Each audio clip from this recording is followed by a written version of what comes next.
Welcome to the Divine Names Mystery Ministry. This is another video on St. Thomas Aquinas' Summa Theologica, where I just read the articles of every single question. We are moving through it slowly. Today we are on Article 8 of Question 12 in the Prima Pars of St. Thomas Aquinas' Summa Theologica. Question 12 has to do with how we gain knowledge about God, or how we can know God. Article 8 asks whether those who see the essence of God see all in God. Objection 1. It seems that those who see the essence of God see all things in God. For Gregory says, "What do they not see, who see him who sees all things?" But God sees all things. Therefore, those who see God see all things. Reply to Objection 1. Gregory speaks as regards the object being sufficient, namely God, who in himself sufficiently contains and shows forth all things, which does not follow that whoever sees God knows all things, for he does not perfectly comprehend him being God. Objection 2.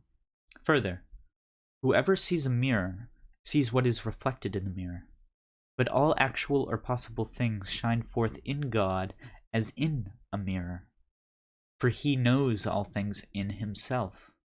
Therefore, whoever sees God sees all things, all actual things in him, and also all possible things.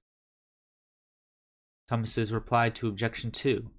It is not necessary that whoever sees a mirror should see all that is in the mirror, unless his glance comprehends the mirror itself. Objection 3.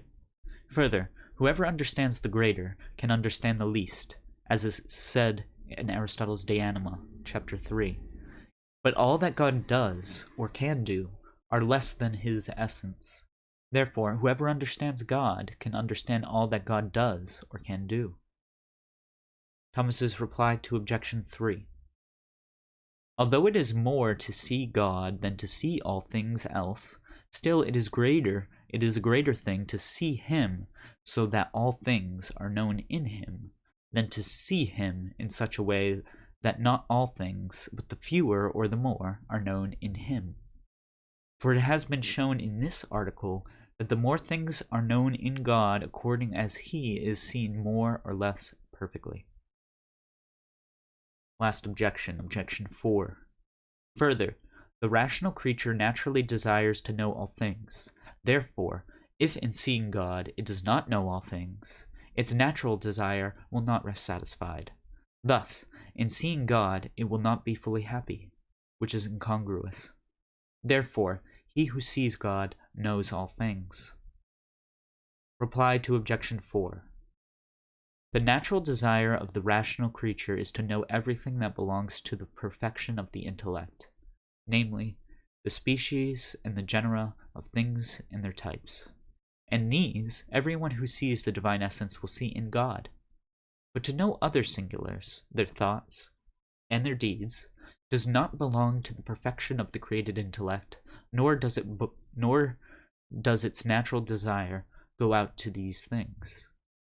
Neither again does it desire to know things that exist not as yet, but which God can call into being. Yet if God alone were seen, who is the fount and principle of all being and of all truth, he would so fill the natural desire of knowledge that nothing else would be desired, and the seer would be completely beatified. Hence, Augustine says in his Confessions, chapter 5, "Unhappy the man who knoweth all these, i.e., all creatures, and knoweth not thee. But happy whosoever knoweth thee, although he know not these.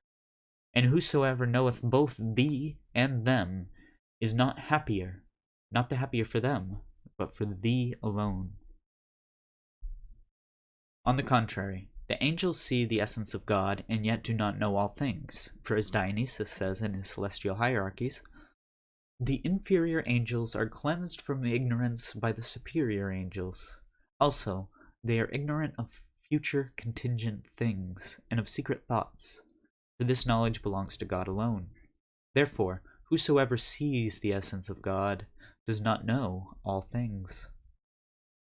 I answer that The created intellect, in seeing the divine essence, does not see in it all that God does or can do. For it is manifest that things are seen in God as they are in him. But all other things are in God as effects are in the power of their cause. Therefore all things are seen in God as an effect is seen in its cause. Now it is clear that the more perfectly a cause is seen, the more of its effects can be seen in it. For whoever has a lofty understanding, as soon as one demonstrative principle is put before him, can gather the knowledge of many conclusions. But this is beyond one of a weaker intellect, for he needs things to be explained to him separately. And so, an intellect can know all the effects of a cause and the reasons for those effects in the cause itself, if it comprehends the cause wholly. But we know that no created intellect can comprehend God wholly, as shown above in Article 7. Therefore, no created intellect, in seeing God, can know all that God does or can do, for this would be to comprehend his power. But of what God does or can do, any intellect can know the more perfectly it sees God. Okay. So the more perfectly we see God, the more we can know about God. But we can never know all the things that God knows, or see all the things that God see, because we can't take on God's perspective. We always maintain our own perspective. So therefore, we can never know all that God knows. And that is Article 8 of Question 12 in St. Thomas Aquinas' Summa Theologica. Thank you for watching another article with me. Stay tuned for the next one, Article 9.